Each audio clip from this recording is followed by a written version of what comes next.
Hello guys नमस्ते। म आज सारङकोट डाँडाको नजिकै एउटा बस्तीमा छु र यहाँको तपाईहरुलाई म एकदम रमणीय दृश्य देखाउन गइरहेको छु। लास्ट समय हेरेर साथ दिनु होला। यहाँबाट सिधा त्यो माथि देखिने सारङकोट रहेको छ। सारङकोटको अलि माथि हाइटमा छ। कति राम्रो गाउँ छ, बस्ती छ।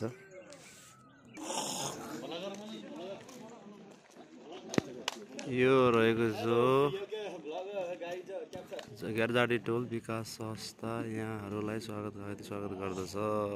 पोखरा 18 गेरजाती भन्ने ठाउँमा ठ्याक्कै रहेछौँ हामी गाइज हैन।